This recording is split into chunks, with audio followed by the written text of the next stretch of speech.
recién nacido es un fenómeno semiológico muy común, porque los recién nacidos reciben una alimentación habitualmente materna y desarrollan cierto grado de ictericia. ¿Qué es la ictericia, Jean-François? ¿Qué es la ictericia? Jean-François Pérez. Me estás viendo, Jean-François, ¿no? ¿Qué es la ictericia? Douglas Osvaldo. ¿Qué es la ictericia? Douglas Osvaldo Vila Guanto.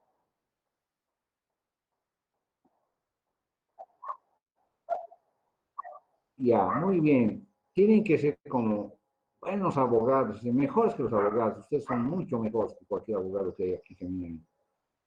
Al pan, pan y al vino, vino. La ictericia es un signo.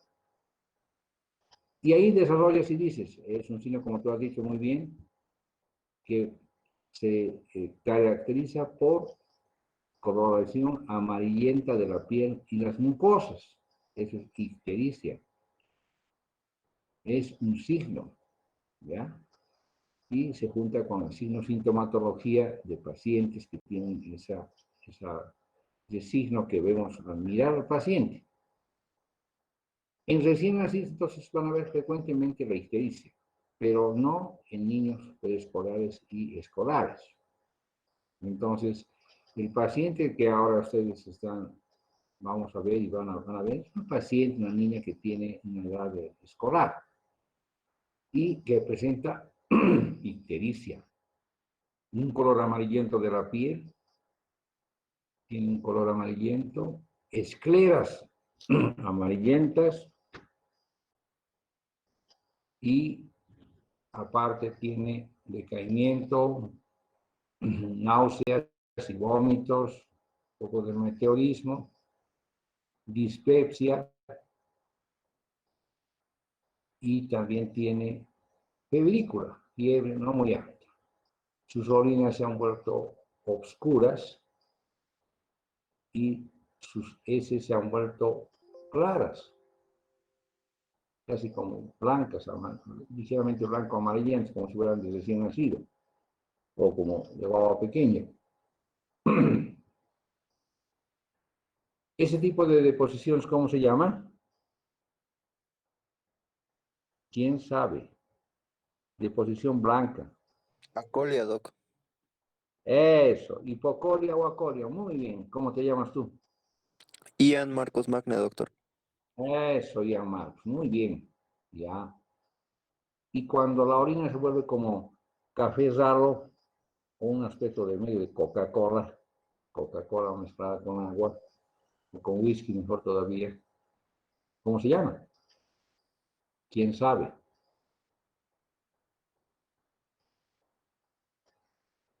¿Quién sabe? ¿Coluria, doctor? Coluria, muy bien. Se llama coluria, pues. Eso, así tienen que recordar. Entonces, el paciente tiene acolia, tiene coluria, tiene meteorismo, tiene dispepsia. ¿Qué es dispepsia? Mónica.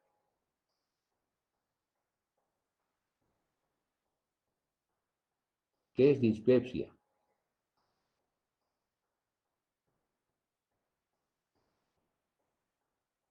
Una sensación desagradable de náusea al ver alimentos, ¿no? O sea, rechazo a los alimentos porque te da una mala sensación de náusea por los alimentos, o sea, por el olor del alimento. ¿Y qué es meteorismo?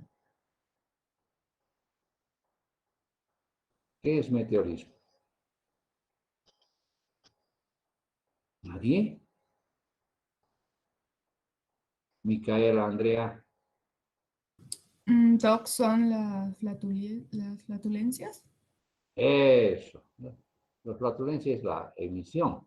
El meteorismo es la generación de aire, de gas en el intestino que te produce sensación desagradable de ruido hidroaéreo aumentado y percibido por tu persona, o la sensación desagradable de tener pues, plétora intestinal, ¿no es cierto? Eso es meteorismo.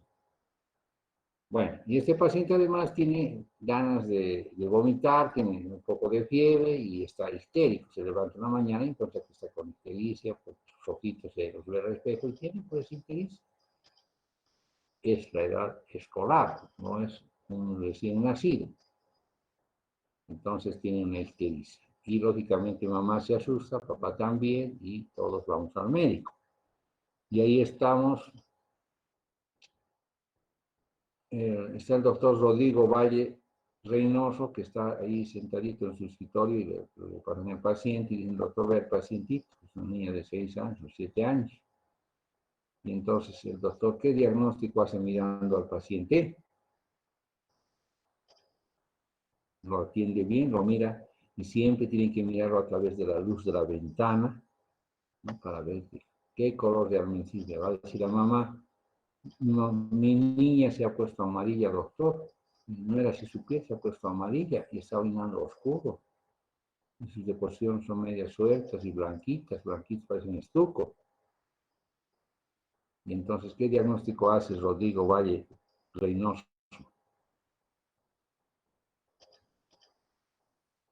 Rebeca Cuevas Corte. ¿Qué diagnóstico? Micaela Andrea Pachieri Hornos. ¿Qué diagnóstico haces? Micaela Andrea. Jan Marcos Magni. ¿Qué diagnóstico harías? Problema hepático, doctor. Muy bien. Los problemas hepáticos que producen ictericia se dividen en 3 grandes grupos, ¿sí? Y esto es semiología básica que debemos saber antes de entrar a estos temas. A ver,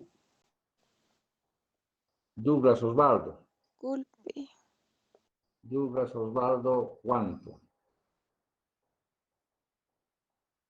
A ver, dime cuáles serían las 3 causas fundamentales de lo que acaba de decir tu compañero.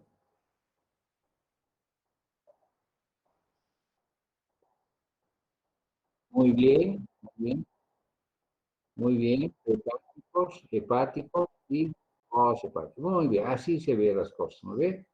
Bueno, entonces esa semiología así esencial es la que ustedes ejercitan cuando ven un paciente con color amarillo. Ahora, si ven una persona de 50, 60 años que tenga ese mismo color amarillo, ¿no es cierto? Tendrían otra contextualización. A ver, vamos a hacer la prueba con todos ustedes. Entonces, a ver. El recién nacido de ictericia es prehepática. En consecuencia es hemolítica, ¿no es cierto? ¿Qué quiere decir hemolítica? Adriana Lucía Barriga. Que existe destrucción de vasos, digo, de glóbulos rojos. ¿Que existe destrucción de qué? De glóbulos rojos. Muy bien. Los glóbulos rojos al destruirse liberan hemoglobina. Es así, sigue un ciclo y se vuelve, llega a formar bilirrubina, ¿no es cierto? Y es la bilirrubina indirecta, es la que se eleva en el recién nacido por hemólisis. Entonces es una ictericia prehepática. La ictericia hepática. A ver, ¿qué opina Micaela Andrea Pacieri? Pacieri. Ya. Sí, ¿Qué Doc. opinas, Micaela? Sí. ¿Qué opinas, pues? La ictericia no es hemolítica. Este es un chico mayor y las ictericias han sido calificadas en 3 grandes grupos. Dice ictericia prehepática, hepática y poshepática. La pregunta viene y va y dice, ¿esta ictericia hepática a qué enfermedades corresponde? ¿Qué opinas? Hepatitis puede ser, no estoy segura, Doc. Muy bien, entonces es una ictericia parenquimatosa. O sea que hay una lesión, hay un proceso inflamatorio en el hígado. Eso se llama hepatitis. A ver, ¿y la poshepática? Albina Catherine Carrasco.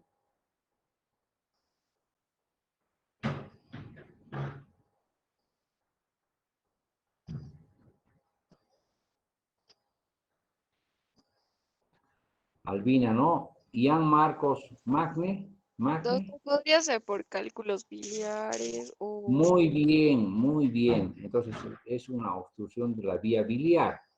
Entonces puede ser por cálculos biliares en una persona muy adulta, podría ser por un carcinoma de colédoco, ¿no es cierto? Y en un recién nacido puede ser por atresia de vía biliar, en un recién nacido. Entonces, tienen que tener en la mente prehepática, hepática, poshepática y las causas.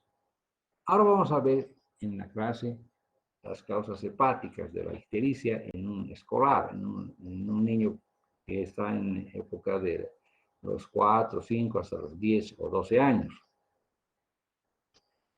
Bueno, ese es el tema de hoy y hemos repasado un poco del síndrome ictérico y no se tienen que olvidar y esa es una herramienta que seguramente espero que hayan copiado algunos datos para que ustedes puedan después o ver en el libro de medicina interna o ver en el libro de pediatría cómo está todo esto, ¿de acuerdo?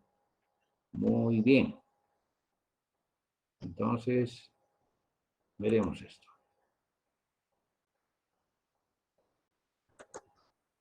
¿Dónde estamos? Aquí vivimos, quiénes somos y a dónde vamos.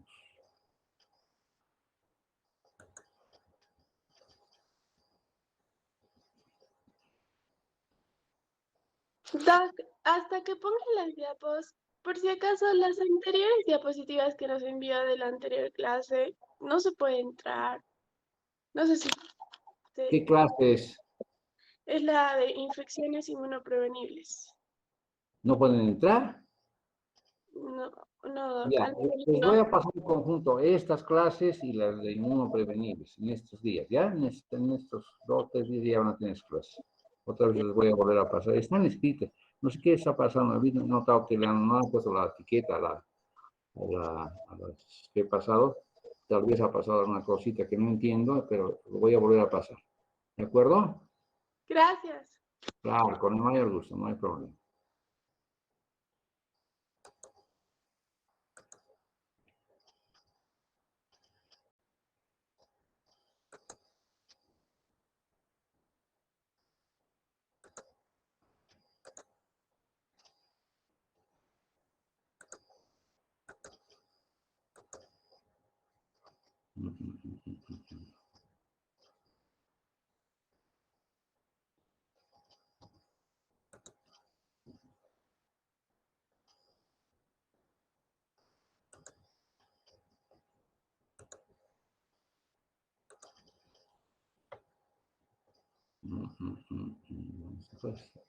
¿Por qué se escapa esto?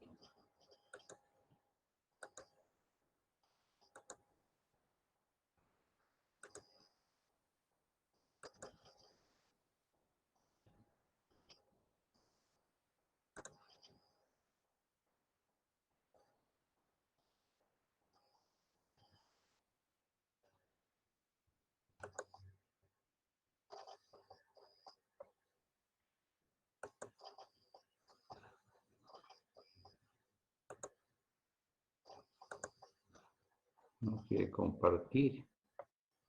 Oh, ¿qué pasa aquí? Le dije aquí.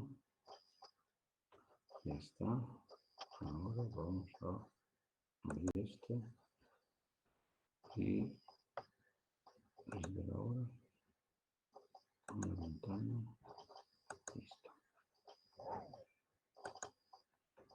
Ahora sí visualizamos la primera transparencia. ¿Está bien? Sí, doctor. Ya. Entonces ya saben que la ictericia del niño o de la niña es una ictericia hepática. Y esto se llama hepatitis, que es un diagnóstico relativamente sencillo con lo que todo lo que ustedes han escuchado. pueden encontrar en la anamnesis del paciente o de la paciente, que es habitualmente un escolar, ¿ya? Entonces, la hepatitis es una enfermedad infectocontagiosa provocada por un agente o un grupo de agentes virales con daño hepático de intensidad variable que va desde alteraciones mínimas hasta necrosis masiva del hígado, ¿no? Y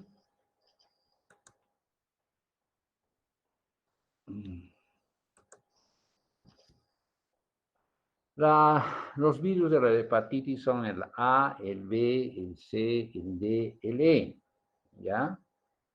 Estos virus, epidemiológicamente hablando, por ejemplo, el virus de la hepatitis A y el virus de la hepatitis E se transmiten por vía fecal oral. ¿Qué quiere decir eso? Que cuando la enfermedad se transfiere, el paciente la recibe a través de algún alimento o de agua contaminada por gente que ha estado manipulando a otros pacientes en un jardín infantil donde hay niños que se les cambian los pañales, en fin, ha manejado material contaminado, esos fecales habitualmente, y ha contaminado. O también por hortalizas y sitios que tienen riego cerca de albañales, donde se elimina el agua sucia, ¿no es cierto? Entonces, esos virus son fecales orales. El virus A y el virus E, transmisión fecal oral. Mientras que los virus de la hepatitis B, la hepatitis C y la hepatitis delta se transmiten preferentemente por la vía parenteral, pero también por vía sexual. O sea, son enfermedades de transmisión sexual. La madre portadora crónica de virus de hepatitis B puede transmitir la infección al recién nacido, ¿ya? Entonces, la epidemiología dice también que, aparte de la vía de contagio, la mortalidad es pequeña en el tipo A, ¿no? Va subiendo en el tipo B, en el tipo C, no se conoce en la delta y tampoco es grave en el tipo E. Las enfermedades crónicas, la cronicidad no hay en el tipo A, casi nunca, muy extraña. En el tipo B es de 5 a 10%, es el más alto. En el tipo C igual es también una elevación alta. En delta se desconoce y entonces vemos en la parte inferior del gráfico, ¿no? Así en cifras globales, 1.4 millones de hepatitis A anualmente en el mundo. En cambio, 240 millones de hepatitis B a nivel mundial y 780.000 muertes cada año. Y la hepatitis C también tiene una cantidad bastante elevada de 500.000 muertes por cada año. Y se supone que la hepatitis delta tiene 15 millones de pacientes al año, no se conoce la mortalidad. La hepatitis C, 20 millones de casos al año y 56.000 muertes. Siempre vemos que la más letal sería la hepatitis B.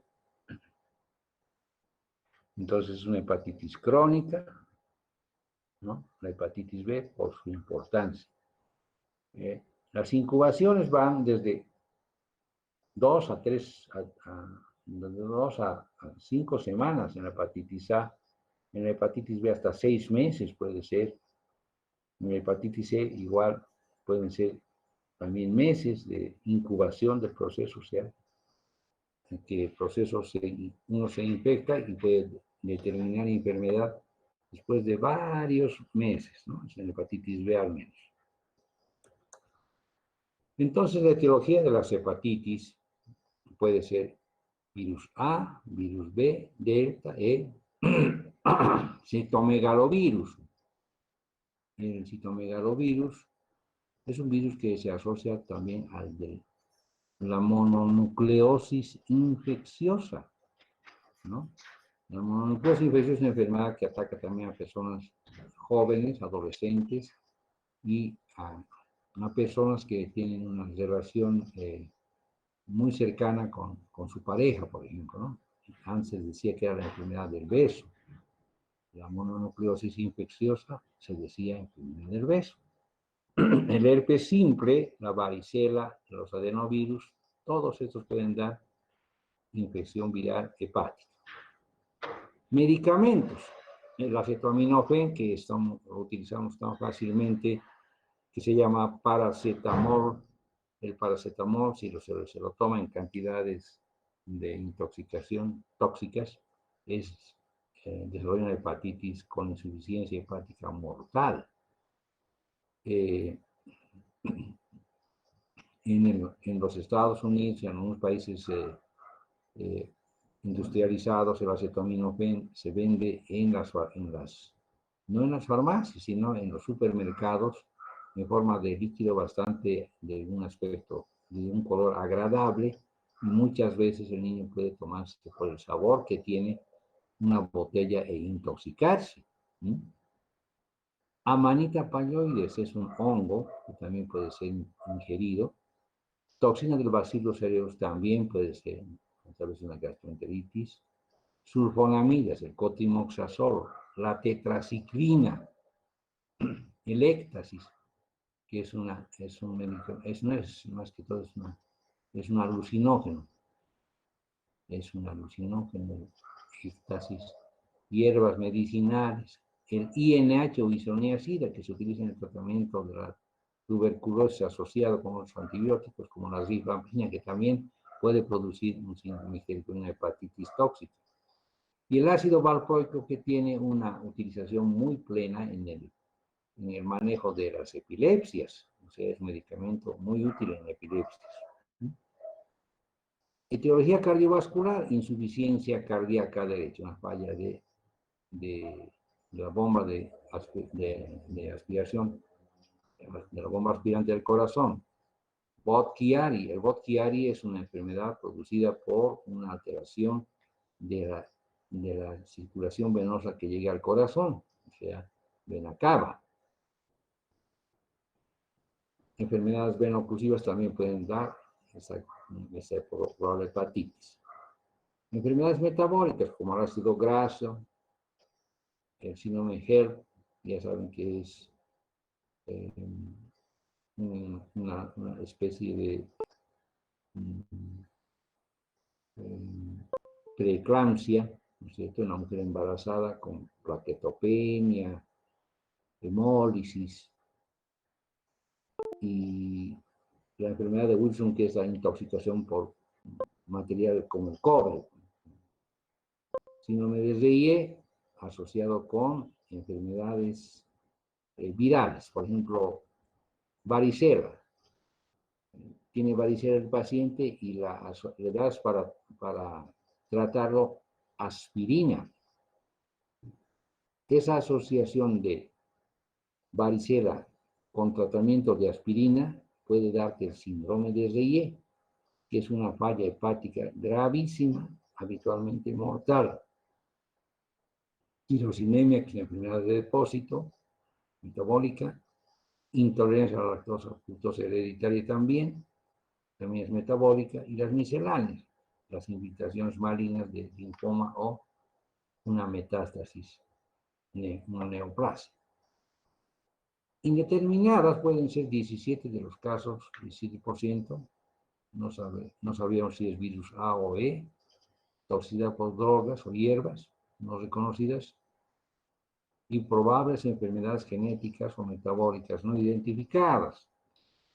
Entonces, esa es la etiología de las hepatitis. Cuando se ven las hepatitis pueden ser procesos agudos, crónicos y fulminantes.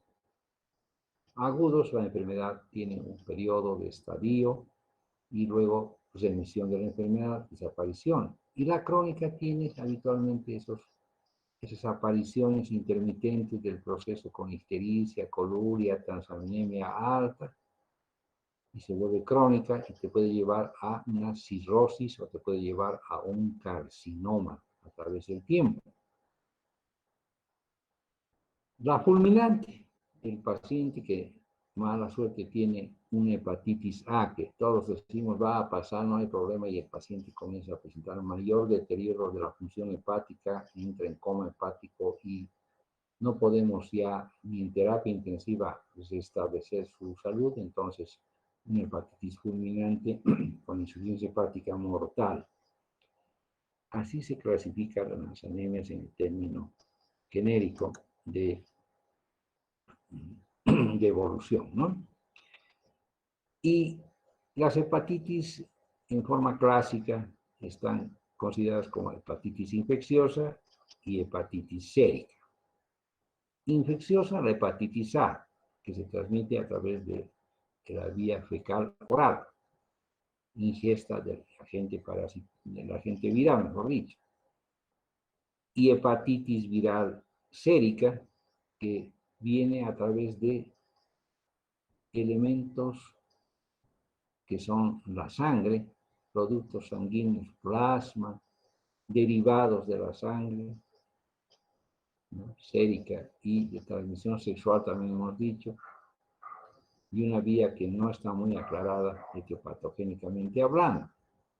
La hepatitis A, entonces, es una hepatitis infecciosa por infección de alimentos o líquidos que consumen que tienen el virus, porque el virus es estable en ese tipo de medios, varias semanas, inclusive meses. La hepatitis sérica tiene que ser transferida a través de productos sanguíneos o transmisión sexual en relación íntima. También la D hace ese mismo trayecto. Cuando la hepatitis es no A o es no B, probablemente sea en la E entéricamente transmitida, también por intestino, o la C, que tiene una transmisión probablemente también parenteral, es decir, por productos sanguíneos o tal vez contacto sexual, o perinatal, que quiere decir eso, que puede ser transferida verticalmente de la madre al niño, al feto. Y la hepatitis F y la G no conocemos realmente cómo se transmite. Entonces, la hepatitis A es una infección producida por virus caracterizada por inflamación aguda de una respuesta inflamatoria del hígado. Los síntomas que hemos dicho son los que hemos mencionado: náuseas, vómito, fiebre, pérdida de apetito, fatiga. Tiene prurito generalizado el paciente, todo el cuerpo le pica, le escuece. El excremento es claro, hipocolia, y la orina es de color fluido, hemos dicho coluria. Entonces, es fácil hacer el diagnóstico, ¿no es cierto? Asociada con alimentos, gente que no se lava las manos adecuadamente después de defecar, o beber agua contaminada con la hepatitis en áreas donde la higiene y las condiciones sanitarias son malas, o sea, hay malos servicios básicos en salud, y por ingerir agua, excremento u orina infectados con el virus sin haberlo previsto, ¿no es cierto? Entonces, es importante el aseo, como ahora ya es una regla, una norma con esto del otro virus, que el coronavirus, igual, lavado de manos, cuidadoso manejo y manipulación de los alimentos. Entonces, es importante que se tenga esa idea sobre salud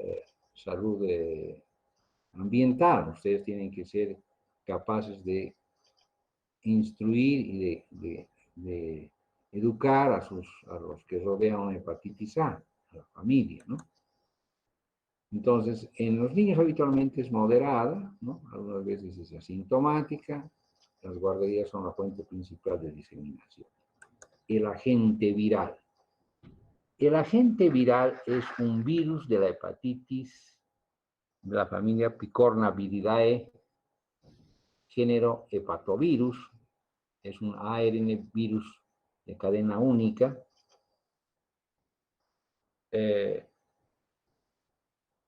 Es un virus bastante próximo a los enterovirus, y se transmite por vía fecal oral, exclusivamente. Identificado en materia fecal en el año 73, lo han cultivado recién 6 años después, el 79, y han clonado su genoma recién en el año 84. La duración de su periodo de incubación, hemos dicho casi alrededor de 4 semanas. Mide 27 nanomicras, no tiene una envoltura, es un solo serotipo y tiene una cadena única de ARN. Entonces su estructura tiene esas peculiaridades y el tamaño sí es 27 nanomicras, su genoma lineal, o sea, de una sola línea es de ácido ribonucleico, monocatenal, es una cadena, con 7.470 nucleótidos, una proteína unida al extremo final, al extremo 5 de la molécula, BPG, y un polígono poliadenósido unido al extremo 3. El virus es bastante sencillo en su estructura y este virus puede ser determinado a través de concentración de partículas virales en el curso de una infección, y esa concentración de partículas virales es mayor durante la fase preictérica, disminuye rápidamente cuando aparece la ictericia, sugiriendo que los niños ictéricos, cuando ya están amarillos, son muy poco contagiosos. Por tanto, solamente se hace un aislamiento, ¿no es cierto?, muy corto. No hay un estado de portador, no hay un estado de portador crónico en el hombre, y el estado de viremia sería el momento en el cual el paciente es infeccioso.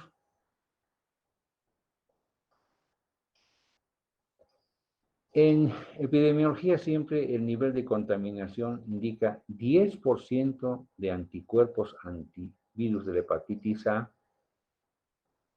en la población del norte de Europa, o sea, en los países desarrollados, ¿no es cierto? Hay un nivel de contaminación, 10% de anticuerpo anti-HAV. En cambio, en los países en desarrollo, 90% indica anticuerpo anti-HAV en países tropicales, por ejemplo, en el África, en la cuenca de las Antillas, en el Brasil. Esos países tienen un nivel de contaminación de anticuerpos anti-HAV muy elevado. Y clínicamente asintomáticos, 80% de los chicos son asintomáticos. Una gran cantidad de los niños, resulta ser 8 de cada 10, son asintomáticos. En cambio, solamente 4 de cada 10 son asintomáticos en los adultos. O sea, los adultos se enferman con mayor facilidad y manifiestan la clínica que hemos mencionado. La hepatitis fulminante no es grave, pero es menos de 0.5 en niños, también en adultos.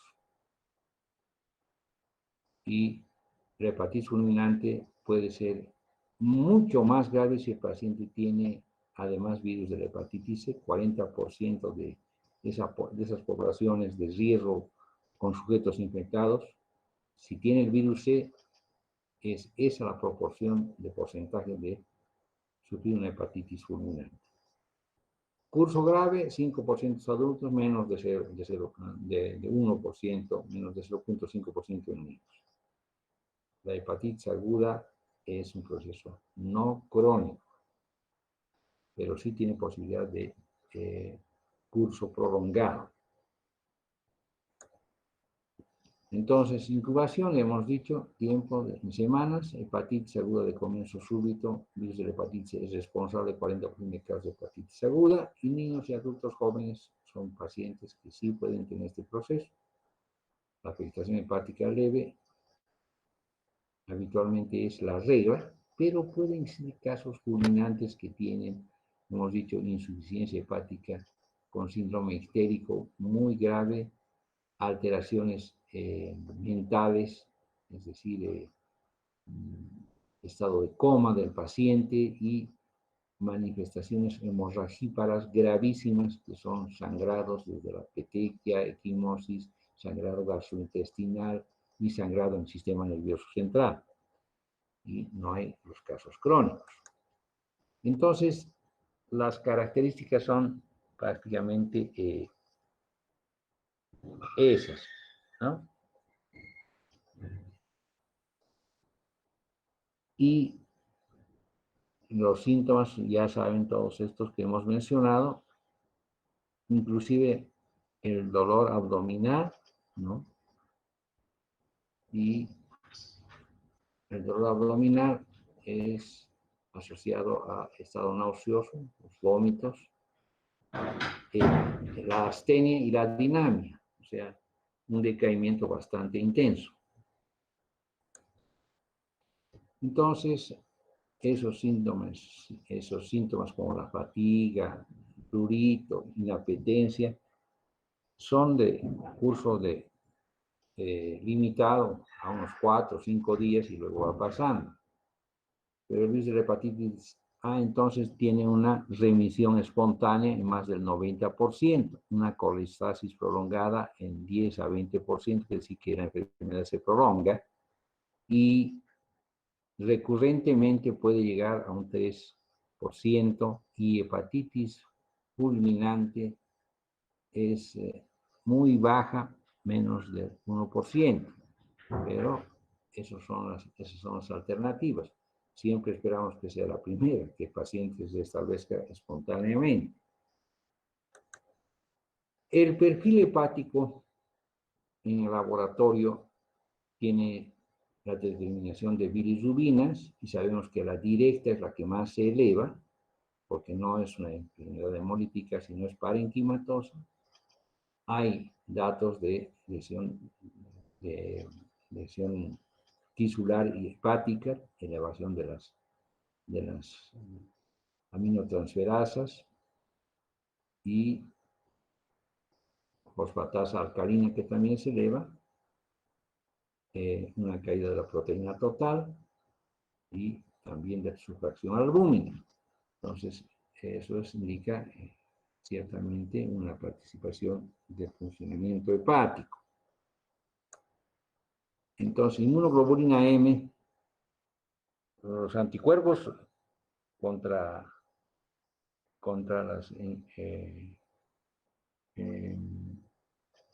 los virus desarrollados son inmunoglobulina M, aparece en sangre entre 5 y 10 días antes de los datos clínicos, o sea, ya 10 días antes ya comienza a haber una respuesta inmunológica con inmunoglobulina M, y esta permanece elevada 4 o 6 meses.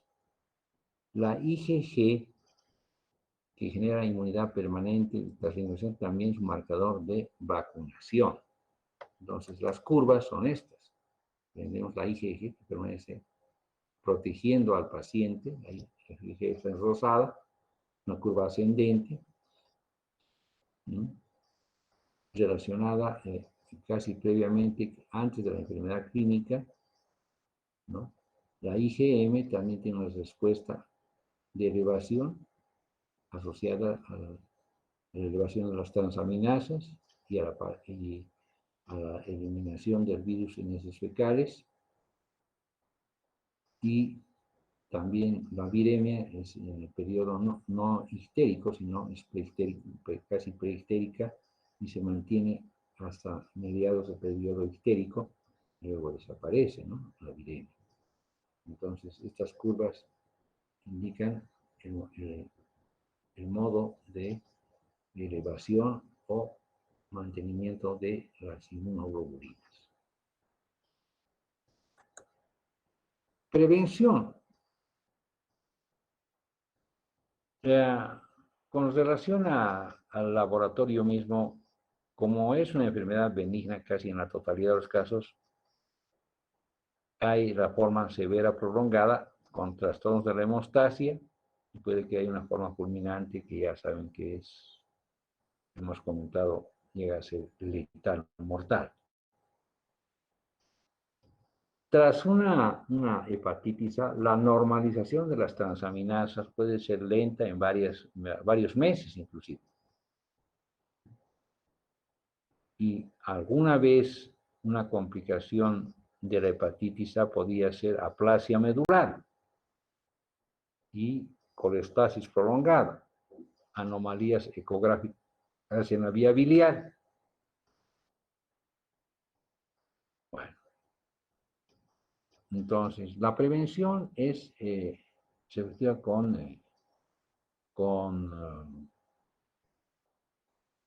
prevención, con la mejoría del nivel de higiene de la población, una correcta higiene. Y también se puede hacer una inmunización pasiva con administración de gamma-globulina, inmunoglobulina, una dosis de 0.02 ml por kilo intramuscular, una sola dosis, y vacunación también se puede hacer con virus de la hepatitis A, que no está en el esquema nacional de vacunas. Es inactivada, 2 dosis. Esta vacuna se puede utilizar en forma voluntaria, como se hace en los chicos que van a ir a la escuela. En personas mayores de 2 años, también se puede poner en mujeres embarazadas y protege hasta 15 años. Actualmente hay una vacuna virosómica, o sea, con casi la estructura total del virus. Es una vacuna virosómica que se encuentra en proteína con estructural BPI y que inactiva muy bien la posibilidad de una infección por este virus. Bueno, es una combinación de una vacuna virosómica, es una combinación entre lípidos, hemaglutinas de un virus de influenza, por ejemplo, con viriones de la hepatitis A, y que produce un efecto antigénico muy bueno. Con relación al tratamiento, el tratamiento no existe en forma específica. El tratamiento es puramente sintomático. Podemos utilizar alguna vez con mucho cuidado, si es que hubiese fiebre, tal vez paracetamol, y la dieta blanca, líquida, la tolerancia, alguna vez algún antihistamínico o algún antihistamínico o algún antiemético, pero con mucha precaución. No es un tratamiento muy agresivo utilizar medicamentos para controlar la sintomatología. Entonces, es más que todo sintomático, con precaución, aislamiento. Hemos dicho que no es necesario cuando ya el paciente estaría histérico. Mantener el medio interno significa dar líquidos abundantes, y en un último caso, si el niño tuviese un síndrome emético muy aparatoso, entonces acceder a una vía intravenosa y reponer tanto glucosa como electrolitos por dicha vía. Y hemos dicho además la inmunidad pasiva con anticuerpos específicos o gamma-globulina específica, 100 unidades por mililitro. Eso es para esa gamma-globulina hiperinmune específica, es para tratamiento en contacto del enfermo.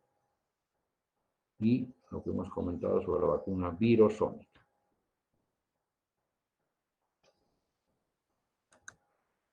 Entonces, la hepatitis A tiene vacunación que puede ser aplicada. Hay diversos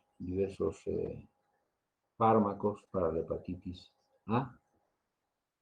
El que hay en nuestro momento se llama Avaxin y se aplica en 2 inyecciones desde los 2 años para adelante, ¿no?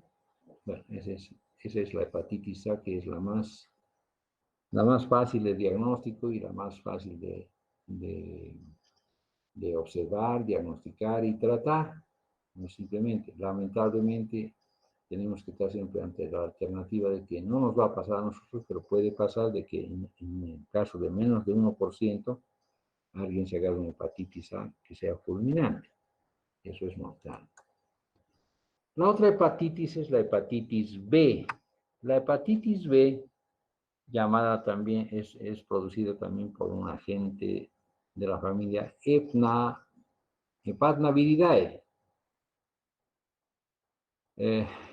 La partícula del virus se llama también partícula de Dan. Es un tamaño de unos 42 nanomicras y tiene una estructura compleja, ¿ya?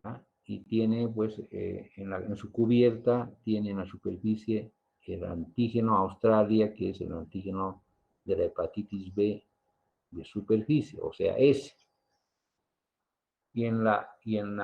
Este antígeno de superficie que puede encontrarse en exceso, tiene partículas que son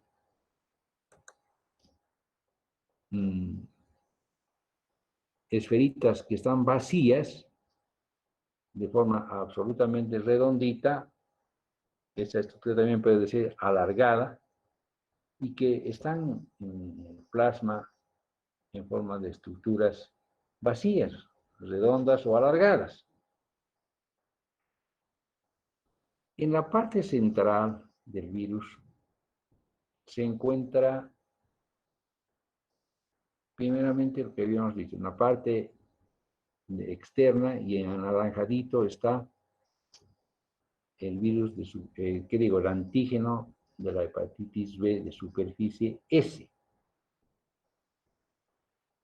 Ese antígeno muestra las estructuras redondeadas y vacías. En la parte central se encuentra el antígeno C. Es un antígeno que también se llama de cuore. El antígeno C es de cuore. Un ADN que puede ser monocatenario o de una hebra o de dos hebras. Doble hebra o una sola hebra. Y ahí está también una molécula de ADN polimerasa. Consideradas en el tercer antígeno que se denomina antígeno E. Entonces, toda la estructura interna del virus está asociada en los antígenos de hepatitis C y de hepatitis E. Cuando se detectan estos dos antígenos, la presencia está asociada a duplicación activa del virus. Y eso significa alta contagiosidad. Su persistencia por más de 6 meses se asocia a la de una infección crónica. O sea, si hay antígeno S asociado a la presencia de los otros antígenos, se habla de una infección crónica. El virus desarrolla también anticuerpos. Los anticuerpos antivirus de la hepatitis cuore aparecen en fase precoz de la infección y permanecen varios años. Esta presencia de anticuerpo, que es una inmunoglobulina contra el cuore, contra el antígeno cuore, también puede aparecer en forma más tardía y debe ser considerada como signo de curación de infección. Entonces, estas son las curvas de estos antígenos.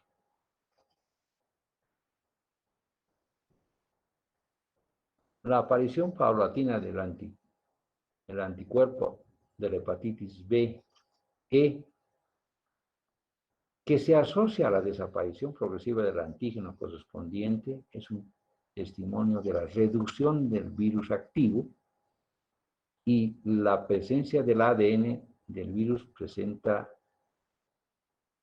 o representa el método más sensible de juzgar el estado de aplicación del virus. O sea, si hay el ADN en la evaluación laboratorial, eso significa que el virus está en actividad que está vital.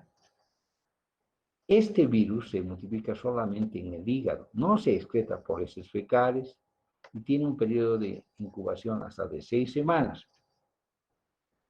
Y entonces en el paciente pediátrico esto va ligado a la utilización de derivados de sangre contaminados, también a la infección perinatal, y en la difusión familiar no se conoce exactamente el mecanismo. Entonces,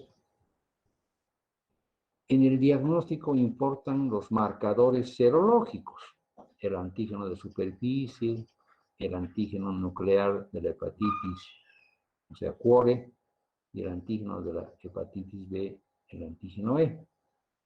Cada uno tiene sus características propias de aparición y respuesta a estos antígenos son pues los anticuerpos de cada uno también, que también tienen su interpretación en cuanto a su permanencia o a su desaparición o a su disminución. Entonces es importante, por ejemplo, en esta transparencia ver el anticuerpo frente al antígeno de superficie, confiere inmunidad tras infección resuelta, es inducido, resuelta o inducida por vacunación, ¿no? Y una cantidad de determinación importa en cuanto a los 10 microlitros para ver que tienen efecto antigénico, inmunogénico. El antígeno del cuore despierta al antígeno, el anticuerpo del cuore despierta al antígeno, ataca al antígeno C de la hepatitis B, y no se detecta en suero porque está solamente en el hepatocito. El anticuerpo frente al antígeno que también es una inmunoglobulina M, que es contra el antígeno C, o sea, el antígeno cuore, es una inmunoglobulina, indica infección reciente, es el único marcador serológico de la hepatitis B aguda en periodo inicial cuando hay cuore, en el periodo de ventana que está marcado como ventana cuore. Entonces, en conclusión, es importante darse cuenta de que la infección está activa si hay antígeno S, o sea, de superficie, ¿no? Que es uno de los marcadores detectables junto al ADN del virus, junto al anticuerpo contra la opresión cuore del antígeno. Esa es base de diagnóstico serológico, o sea, verlo en sangre periférica. Y el portador crónico pues tendrá antígeno S o sea, de superficie de la hepatitis B, más de 6 meses. Si se mantiene, entonces ya el paciente queda catalogado como portador crónico. En resumen, entonces, el antígeno S o de superficie de la hepatitis B es el antígeno marcador de la infección por hepatitis B. El antígeno E asociado al cuore es antígeno de la hepatitis B marcador de replicación viral activa, si es que se encuentra este antígeno en la serología en una replicación viral activa.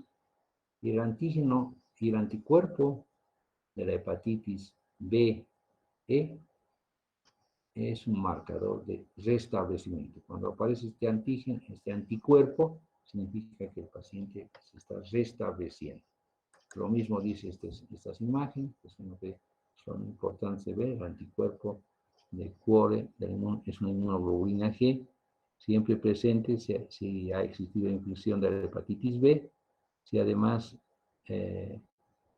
es está presente el antígeno de superficie de la hepatitis B, indica que la infección es crónica o estado de portador. Si hay el antígeno de la hepatitis B, implica una replicación viral y contagiosidad cuando se presenta de más de 10 semanas. Esto implica cronificación del proceso. Pacientes crónicos pueden llegar a cirrosis y en algunos casos el paciente que llega a la cirrosis puede llegar a un hepatocarcinoma. El anticuerpo del virus de la hepatitis E asociado al cuore implica bajo riesgo de contagiosidad y aparece cuando se negativiza el antígeno E. Ese es el anticuerpo. Se dice que hay un restablecimiento del paciente, pero eso hay que demostrarlo en pruebas diagnósticas serológicas para la hepatitis con cada una de las características mencionadas en el comentario también, ¿no?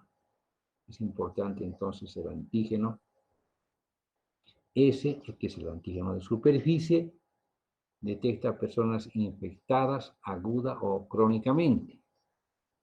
No puede decir si es aguda o es crónica. El antígeno E de la hepatitis B es un antígeno de replicación. Este indica que las personas infectadas